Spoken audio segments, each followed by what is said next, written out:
అందరికీ నమస్కారం అండి. వెల్కమ్ బ్యాక్ టు చిట్టి తంత్ర తెలుగు.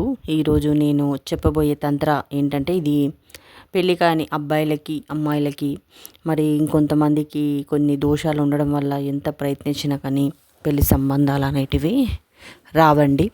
అలాంటి వారికి కూడా ఇది ఒక చక్కటి పరిష్కారము. ఈ పరిహారం, తంత్ర మీరు చేయడం వల్ల తప్పకుండా మంచి సంబంధాలు వెతుక్కుంటూ వస్తాయండి. ఇది మాత్రం చాలా సత్యం అండి. ఏం చేయాలి అంటే, మీ దగ్గరలో ఎక్కడైనా పెళ్ళిళ్ళు అవుతూ ఉంటే, మీ చుట్టాల దాంట్లో అయినా పర్వాలేదు, మీకు తెలిసిన వాళ్ళ దాంట్లోనైనా పెళ్ళిళ్ళు అవుతాయి కదండి.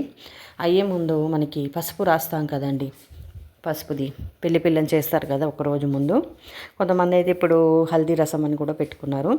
మీరు అప్పుడు కూడా వెళ్ళొచ్చు. వెళ్ళిన తర్వాత ఏం చేయండి అంటే, అక్కడ పిల్లకి పిల్లగానికి అక్కడిది పసుపు, ఇక్కడ పసుపు అక్కడ మార్చుకుంటారు కదండి. అలాంటప్పుడు మీరు ఆ పసుపు కొంచెము తీసుకొని రండి. అంతా అయిపోతుంది కదండి.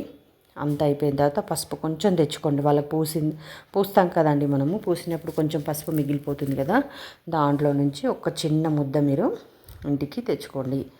అక్కడ మీరు కింద కూడా కొంచెం కొంచెం పడిపోయి ఉంటుంది కదండి, వాళ్ళకి రుద్దడము, ఇంకా మిగిలిపోయిన పసుపు అడిగి మీరు అది తెచ్చుకోండి. దాన్ని తెచ్చుకొని ఏం చేయండి అంటే, ఇంట్లో తెచ్చి మీరు ఫ్రిడ్జ్లో పెట్టేసుకోండి. ఫ్రిడ్జ్లో పెడితే కొంచెం ఎక్కువ రోజు స్టోరేజ్ ఉంటుంది. ఒక మనది ఏమంటారు, బాటిల్ లాంటి దాంట్లో మనం స్టోరేజ్ చేసి పెట్టుకుంటే బాగుంటుంది.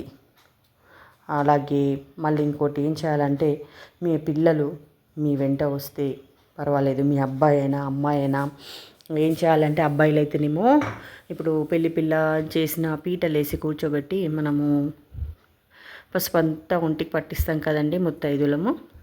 ఆ ప్లేస్లో వాళ్ళకు మంగళ స్నానాలకి మళ్ళీ తీసుకెళ్తాం కదా ముందుకి. అప్పుడు తీసుకెళ్ళినప్పుడు ఆ ప్లేస్లో పెళ్ళి కుదరని వాళ్ళు, అబ్బాయిలైనా అమ్మాయిలైనా, ఇంతకీ సంబంధం మనకు వచ్చి మళ్ళీ కొంతమందికి ఏంటంటే సంబంధం మాట ముచ్చట తక్కువ వచ్చి వెళ్ళిపోతుంది, చిక్కుట్కపోతుంది. మీరు ఆ పీటల పైన కూడా వాళ్ళని కూర్చోబెట్టేసి ఒక 2 సెకండ్స్ 3 సెకండ్స్ కూర్చోబెట్టి లేపేసేయండి. ఆ తర్వాత మీరు ఆ ఇంటికి మనము ఆ పసుపు అక్కడ కూర్చోబెట్టి చేసినా కానీ అట్లయినా పర్వాలేదు. పసుపు రుద్దుకోవడం ఇష్టం లేని వాళ్ళైతే ఇంటికి నేను పసుపు తెచ్చుకోమని చెప్పాను కదండి. ఆ పసుపుని ఏం చేయండి, మీరు ఫ్రిడ్జ్లో పెట్టేసేయండి. తను మీ అబ్బాయి అయినా అమ్మాయి అయినా స్నానం చేసే నీటిలో రోజు కొంచెం పసుపు ఆ నీళ్ళలో వేసి ఆ పసుపు నీళ్ళతో వాళ్ళని స్నానం చేయమనండి. చూడండి, మీరు ఎక్స్పెక్ట్ చేసిన దానికంటే మంచి సంబంధము మీ అమ్మాయికైనా మీ అబ్బాయికైనా దొరుకుతుందండి. ఏమన్నా దోషాలు ఉన్నా పోతాయి. నమ్మకంతో చెయ్యండి.